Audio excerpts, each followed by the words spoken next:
ETF index mutual funds నేర్చుకుని stock మార్కెట్లో రాణించాలనుకుంటున్నారా? వెంటనే ఈ నెంబర్కి కాల్ చేయండి. నమస్తే రమగారు. నమస్తే జయ. రమగారు, ఏమన్నా దయ్యాలు, పిశాచాలు ఇలాంటి కథలు ఏమన్నా ఉన్నాయా? చెప్తాం. పిశాచం చేయలేని పని, ఆహా. పిశాచాలు చేయలేని పనులు ఉంటాయి ఏమైనా?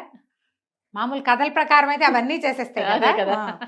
మనలాగా రూపం మార్చేసుకుంటాయి, పెద్ద దాంట్లో దూరిపోతాయి, చిన్న దాంట్లో దూరిపోతాయి, ఇష్టం వచ్చింది తినేస్తాయి. తినేస్తాయి, అవన్నీ వింటాం. ఉమ్. ఇది అలాంటి కథ అనమాట.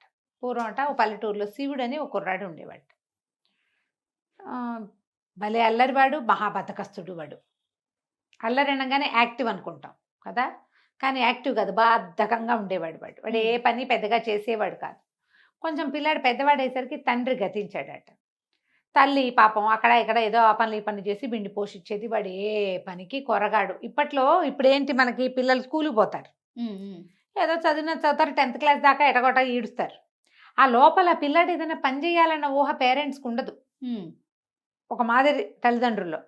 కొంచెం చిన్న ఇళ్లలో పల్లెటూళ్ళల్లో ఏం చేసేవాళ్ళు, పిల్లాడు ఆ 7-8 ఏట నుంచి గొడ్ల వెనకాల వెళ్ళటము, గొడ్ల దగ్గర బాగు చేయటము, వాకిళ్ళు కసువులు ఊడటము, పొలం వెళ్ళి అన్నాలు పట్టుకెళ్ళి ఇచ్చి రావటము, మంచినీళ్ళు పట్టుకు రావడం, ఈ పనులు చేయించేవాళ్ళు 7-8 ఏళ్ళ నుంచి. ఓకే. చేయిస్తే వాడు 15 ఏళ్ళు వచ్చేసరికి వాడు మంచి పనిమంతుడు అవుతాడు. వీడి 15 ఏళ్ళు 18 ఏళ్ళు వచ్చాయి, పనిమంతనం లేదు, ఏమీ లేదు, ఊరికే పడుకునే ఉండేవాడు. రాత్రిపూట లలయ పదాలు పడితే ఎప్పటికీ పడుకోకుండా, పొద్దున్న ఎప్పటికీ లేవకుండా, ఏ పని చెప్పినా చేయకుండా, తర్వాత చేస్తా అని అలా బాధకంగా ఉండి పరమ సోమరిపోతూ ఉమ్. వాళ్ళ అమ్మే చూసేది.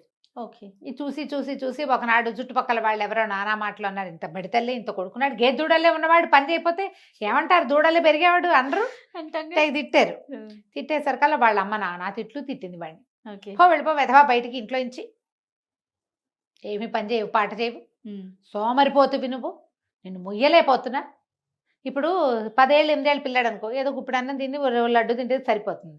15-16 ఏళ్ళు వాడంటే బాగా కావాలి, 4 పూట్ల తిండి కావాలి, గ్రోత్ ఉంటుంది కదా. అదే కదా. ఆహారం వాడు పని చేయకపోయినా వాడు తిండే. అంతేగా. పని చేస్తే ఇంకో ముద్ద ఎక్కువ ఉంటుందేమో, లేదా పని మీద పడి ముద్ద తక్కువ కూడా తింటారు. ఆ.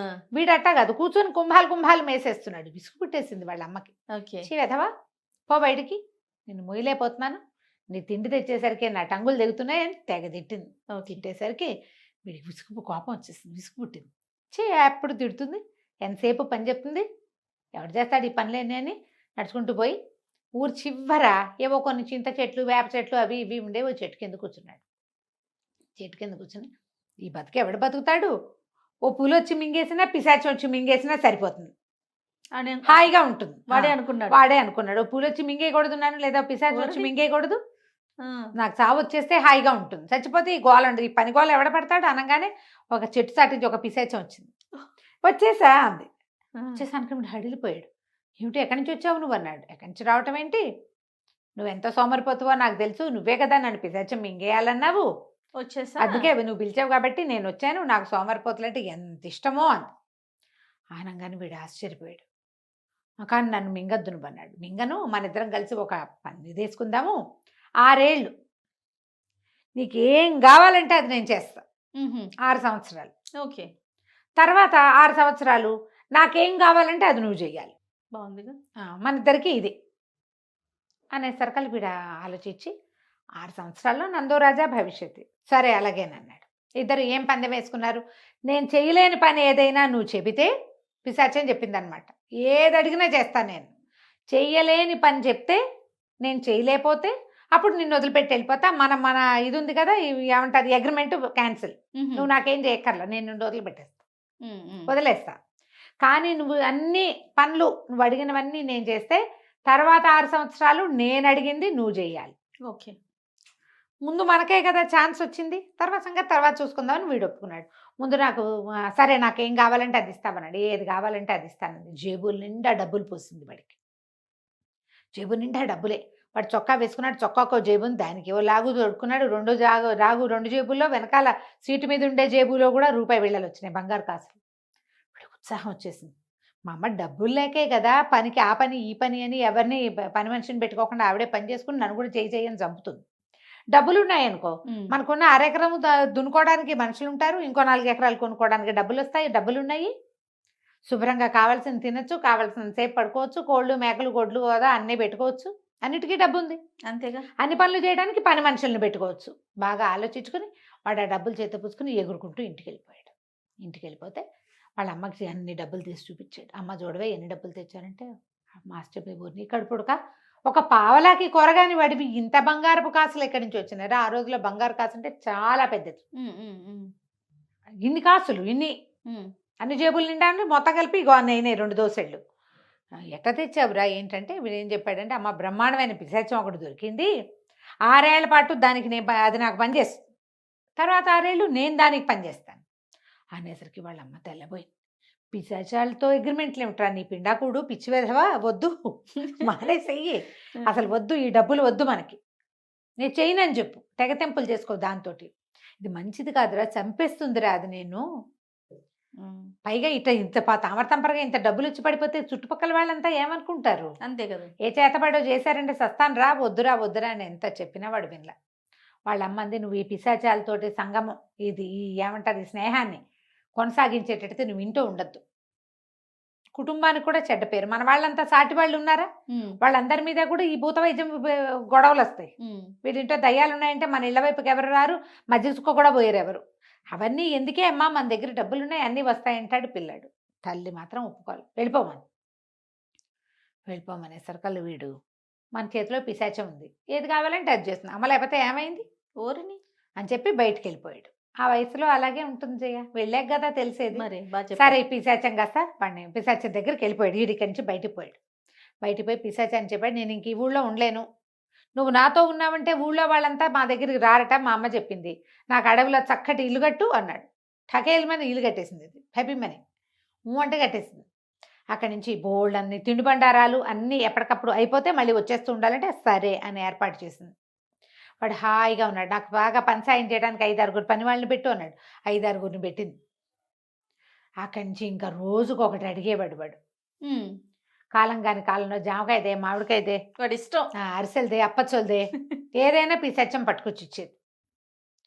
అక్కడి నుంచి ఏం చేసింది, వీడికి ఐడియా, ఇక్కడంతా దొంగలు ఉన్నారట అడవిలో, చుట్టుపక్కలంతా చెప్పుకున్నారు. వాడు తోచినప్పుడు ఊళ్ళోకి పోయి తిరిగి వచ్చేవాడు, మళ్ళీ వచ్చేసేవాడు. కాలక్షేపానికి కావాల్సిన సినిమాలు కూడా ఏర్పాటు చేస్తున్నాడు, డ్యాన్సులు బొన్సులు. అప్పట్లో సినిమాలు లేవుగా, అవే కత్తిసాం చేసేవి, కర్రసాం చేసేవి ఆ పిశాచం సృష్టించిన వాళ్ళు, అవన్నీ చూసుకుంటూ ఉండేవాడు.